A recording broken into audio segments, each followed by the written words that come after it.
Relationships जहाँ पर है वहाँ पर अनबन होगी, वहाँ पे ब्रेकअप्स होंगे। Life has humbled me down. मैं भी बहुत उड़ रही थी, मैंने तो वो काला पानी पीना स्टार्ट कर दिया था।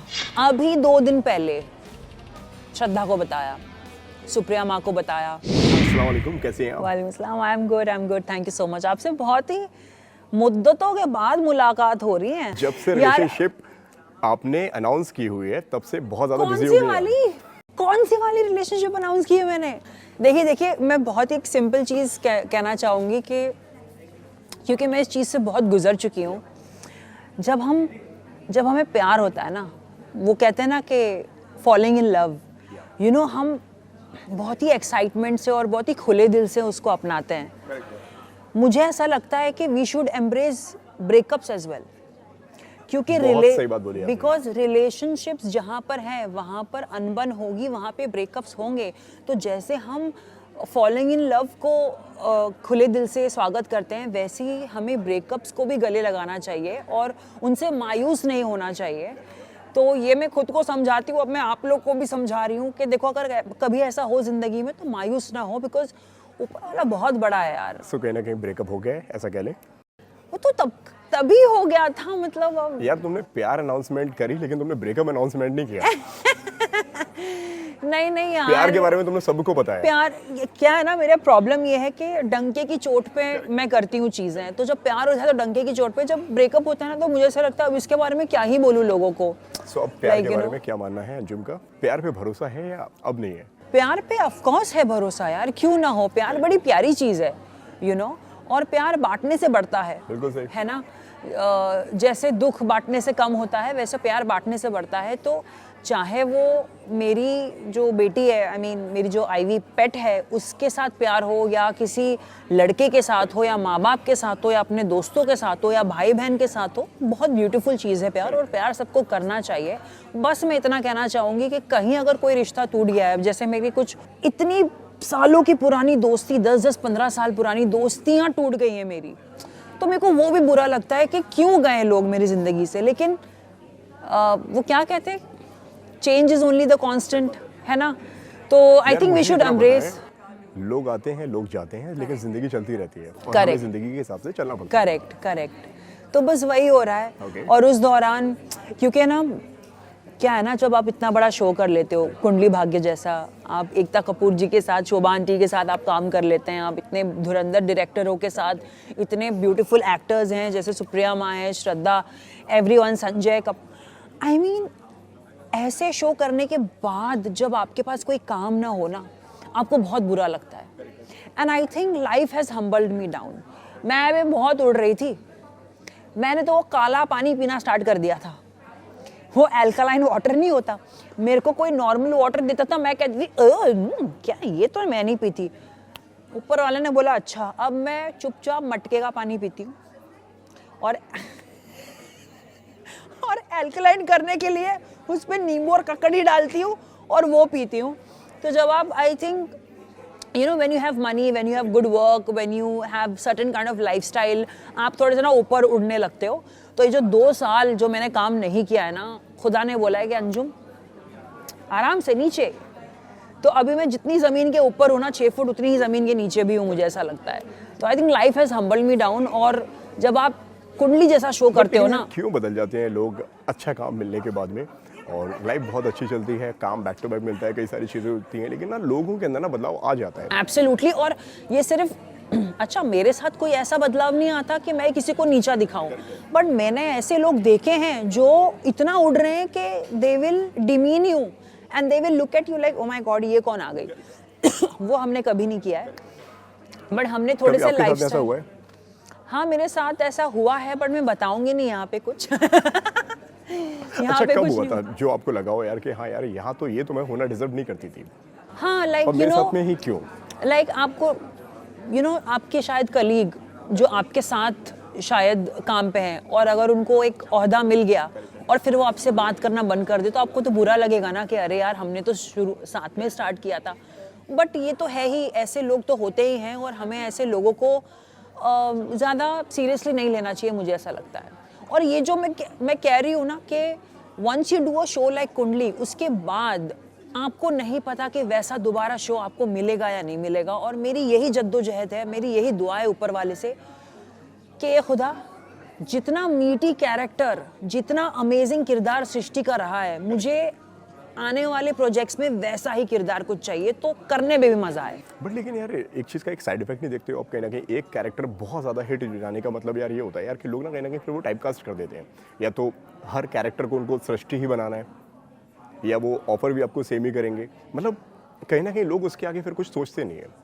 नहीं, ऐसा तो तब होता है जब आप उस एज ग्रुप में होते हो, बट क्योंकि अब देखिए सृष्टि छोटी बहन थी, तो अब मुझे नहीं लगता कि मुझे किसी छोटी बहन का रोल मिलेगा, है ना। तो ऑफ कोर्स मुझे वैसे किरदार के लिए अप्रोच ना करे, शायद मुझे एक संगीन किरदार के लिए शायद वो अप्रोच करे, और शायद मुझे वो भी करने में मज़ा आए। क्योंकि 7 साल क्योंकि सृष्टि किया है। लीड के लिए क्यों नहीं ट्राई किया आपने कभी? यार मैं है ना हमेशा से मेरा ये रहा है कि, और मुझे एक बहुत बड़े प्रोड्यूसर जी ने भी कहा था कि Anjum you are an underdog, always remember that. तो मैं कभी भी क्योंकि मुझे हीरोइन बनना है, मुझे हीरो के साथ ही रहना है, मैंने कभी ऐसा एटीट्यूड ही नहीं रखा है लाइफ में। मुझे किरदार करने हैं, मुझे अलग अलग किस्म के किरदार करने हैं, और मुझे ऐसे किरदार करने हैं जो हमारे लीड्स और हीरो हीरोइन को भी पीछे छोड़ दे, है ना। और आपने देखा होगा, क्योंकि बचपन से मैं नोटिस कर रही हूँ कि चलो हीरो हीरोइन तो हमें याद रहती हैं, लेकिन कुछ ऐसे ब्यूटीफुल किरदार हैं जो आज भी हमारे जहन में छाप छोड़े हुए हैं। मुझे वो बनना है, और उसी की जद्दोजहद में लगी हुई हूँ। और ऊपर वाला इतना मेहरबान है कि मुझे ऐसे ऐसे किरदार देता है परफॉर्म करने के लिए कि वो छाप छोड़ जाते हैं। वो चाहे एक था राजा की रानी रागेश्वरी हो या कुंडली भाग्य की सृष्टि। क्या रिएक्शन था कुंडली भाग्य का कास्ट का जब उनको मालूम पड़ता है कि भाई उनकी साथ वाली जो अंजुम फकीर इतनी बोल्ड एंड बिंदास एंड हमेशा अपनी बात आगे रखने वाली और मतलब खुद की प्रेजेंस फील करा देने वाली लड़की अब जा रही है वो किसी गांव के अंदर? मैंने इसके बारे में किसी को कुछ नहीं बताया था, पहली बात। क्योंकि क्या है ना, जब आप when you spill the T ना, तो नज़र लग जाती है, नज़र इज़ रियल, मुझे ऐसा लगता है। तो जब तक चीज़ें प्रोसेस में ना हो, जब तक आप फाइनल ना हो जाए, जब तक आप कॉन्ट्रैक्ट साइन ना कर लो, मुझे ऐसा लगता है आपको किसी को बताने की ज़रूरत नहीं है। अभी 2 दिन पहले श्रद्धा को बताया, सुप्रिया माँ को बताया, संजय, पूनम कपूर, गिने जितने मेरे दोस्त हैं उनको बताया, and they are very happy and they were like अरे ये तो तेरा ही शो है, अरे तो तेरा ही शो है। ये हर शो में मुझे बोलते हैं मेरा ही शो है हर शो में बोल देते हैं, विच इज़ गुड। मोटिवेट कर रहे हैं, बहुत अच्छी बात है, ऐसे ही दोस्त हमें चाहिए ज़िंदगी में। बट कितना फन, इनोवेटिव, डिफरेंट कॉन्सेप्ट लेकर आए हैं जी, and this is not the first time के जी। ऐसा इंटरप्ट कर रहा हूँ, लेकिन कहीं ना कहीं ऐसा है यार कि प्रेशर थोड़ा सा बढ़ा देते हैं ये लोग जब कहते हैं ये तो तेरे शो है, खतरों में आप गई तेरे शो है, दूसरे आपने जो शोज़ करे ये भी तेरे शो है, कि यार कि यहाँ पे ना उम्मीदें इतनी सारी हैं, अब लग रहा है यार कि हम परफॉर्म करेंगे यार ये लोग फिर देख रहे हैं। यार क्योंकि मैं ओवर थिंकर हूँ ना, तो मैं ये बहुत अपने दिमाग पे ले लेती हूँ कि यार अब तो बोल दिया है, अब तो मतलब टाटा फिश ना हो जाए, कुछ करना ही पड़ेगा। लेकिन मैंने ये देखा है कि जितना आप ओवर थिंक करते हो ना, उतना आप ख़राब कर देते हो चीज़ें। मैंने हमेशा क्रिटिसिज्म को सीरियसली लिया है, और तारीफ़ों को मैंने एकदम लाइटली लिया है, मैंने उसको सर पे जाने नहीं दिया है मैंने कभी। तो ऑफ कोर्स प्रेशर फील होता है, because what if you don't perform and what if you do. तो ये जो व्हाट इफ़ की चीज़ है ना, आई थिंक वो डेस्टिनी और फेट पे छोड़ देनी चाहिए भाई, मुझे ऐसा लगता है। क्योंकि जो आपकी किस्मत में है वो आपसे कोई नहीं छीन सकता। तो अभी ऊपर वाला ही जानता है कि वहाँ जाके, गाँव में जाके मैं क्या करामात करने वाली हूँ। कई सारे लोग ये जानना चाहते हैं why not big boss, why this show? Sorry मुझे कुछ सुनाई नहीं दे रहा सॉरी मुझे कुछ सुनाई नहीं दे रहा, आप क्या बोल रहे हैं? No comments. जी की बेटी दोबारा जी पर आ गई है। अरे थैंक यू यार, thank you for addressing me as Zee की बेटी। I was dying to work with my beloved channel Zee. I was, मतलब मेरा ऐसा भाग्य जुड़ा है जी के साथ। मुझे ऐसा लगता है कि एक कुंडली में भी मेरे थोड़ी प्लानिटरी कुछ ऐसी पोजीशन हो जाए कि मुझे एकता एंड शोभा आंटी के साथ फिर से दोबारा काम करने को मिले। But Zee has always been very special for me. मेरे जितने भी हिट कैरेक्टर्स रहे हैं वो जी के साथ ही रहे हैं। चाहे वो एक था राजा एक थी रानी हो, चाहे वो कुंडली भाग्य हो। और मुझे जी से ही लोगों ने पहचाना शुरू है किया। और प्यार किया है, और मैं बहुत खुशकिस्मत हूँ कि मैं जी पे ही वापस आ रही हूँ। लेकिन यहाँ पे थोड़ा ट्विस्ट है इस बार विनर बनना एक्सपेक्ट कर लें आपसे हम? यार। नाउ आप मुझे प्रेशर, मतलब इतना प्रेशर तो मैंने जिंदगी में कभी नहीं लिया था। अरे ये तो यार, तुम्हारी शो है। अरे यार, मैं बिल्कुल चाहूंगी कि मैं ये शो जीतूं। मैं इसी एटीट्यूड से आगे जाना चाहती हूँ। देखिए, डिफ़िकल्ट है। शहर की लड़की हूँ, भले गांव में पैदा हुई हूँ, लेकिन शहर की लड़की हूँ। मैं खुद अपने गांव नहीं गई हूँ 10-15 साल से।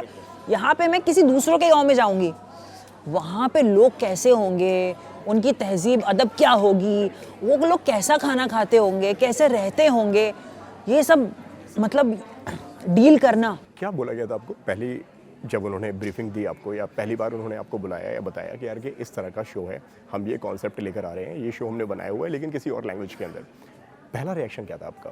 नहीं, मुझे तो बड़ा फन इनोवेटिव कॉन्सेप्ट लगा था, और जिन्होंने ये कॉन्सेप्ट सोचा है मैं तो उनको सल्यूट करना चाहूँगी, क्योंकि हम शहर के लोग इतने फास्ट पेस्ड हो गए हैं कि हम बहुत ही डिजिटल और बहुत ही ऐसे, कोई अपने रूट्स की तरफ नहीं जा रहा है। ये एक ऐसा शो है जो शहर से आपको गांव लेके जा रहा है, गांव से लोगों को शहर नहीं लेकर आ रहा। सच अ ब्यूटीफुल कॉन्सेप्ट। हमारे देश में 80% गांव ही है भाई, तो आपको एक नए गांव में लोगों से मिलने का मौका मिल रहा है और वहाँ के टास्क परफॉर्म करने का। मैंने तो जैसे ही सुना, मैंने बोला प्लीज़ मुझे ले लो भाई, जी है, ये शो है, प्लीज़ मुझे ले लो। I'll give my best and I'll do my best, please. तो ऊपर वाले का साथ और जी की मेहरबानी। ओके, आपके अलावा 10 लड़कियों के और की अगर मैं बात कहूँ तो क्या लगता है यार कि सबसे ज़्यादा टफ कंपटीशन कौन देने वाला है अंजुम को? जो सबसे ज़्यादा पावरफुल लगी हो आपको यार कि हाँ यार ये टास्क भी कर लेगी, अच्छी भी है, पॉपुलैरिटी भी है, सब है इसके पास। देखिए, क्या होता है ना, मैंने रियलिटी शोज़ करके ही जाना है। जितने छुई मुई और शांत वाले लोग होते हैं वो एस कर जाते हैं, और जितने बिंदास ऐसे वाले होते हैं उनको वो लोग शायद नहीं कर पाते हैं चीज़ें। मैं किसी भी लड़की को यहाँ कम नहीं समझने वाली, क्योंकि सब एक अपना एक्स फैक्टर लेके आ रहे हैं।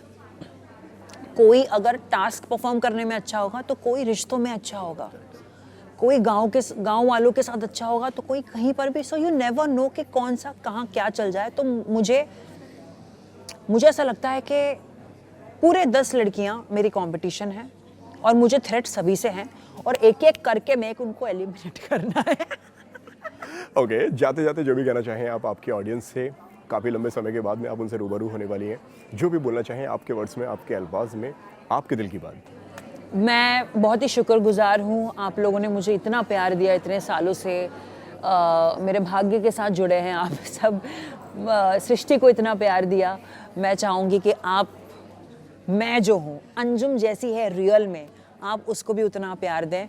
ज़्यादा मेरी कुछ फ़ैन फॉलोइंग है नहीं, बहुत क्यूट सी मेरी छोटी सी फ़ैन फॉलोइंग है। मैं उनको कहना चाहूँगी, उतने लॉयल हैं, जितने हैं वो उतने लॉयल हैं। मैं उनको कहना चाहूँगी कि मैं आपको बिल्कुल भी निराश नहीं करूँगी, मैं आपको बिल्कुल भी डिसअपॉइंट नहीं करूँगी, लेकिन मेरा हर साइड देखने के लिए तैयार हो जाइए, अच्छा भी बुरा भी, सही भी गलत भी, है ना। मैं पूरा एक रियल एक पर्सोना मैं लेकर आ रही हूँ आप लोग के सामने, छोरियाँ चले गाँव इस रियलिटी शो के ज़रिए। तो प्लीज़ आप मुझे उतना ही प्यार दीजिएगा जितना आप लोगों ने मुझे पहले दिया था। Thank you so much. So मैं तो अंजुम के फैंस से यार यही कहूँगा यार, जितने भी लॉयल फैंस हैं सब बहुत सारा प्यार करें और बहुत सारा साथ बना के रखें, और शो जीत कर आए। अगला इंटरव्यू जो हम करें वो आप ट्रॉफी के साथ में करें इंशाल्लाह। आमीन आमीन आमीन। Thank you so much. बहुत अच्छा लगा आपसे बात करके, उम्मीद करता हूँ आपको भी हमसे बात करके अच्छा लगा। थैंक यू, एब्सोल्युटली यार, इतने सालों बाद आपको देखा, कैमरे के आगे पीछे जो लोग हैं उनको मेरा सलाम, नमस्ते, आदाब।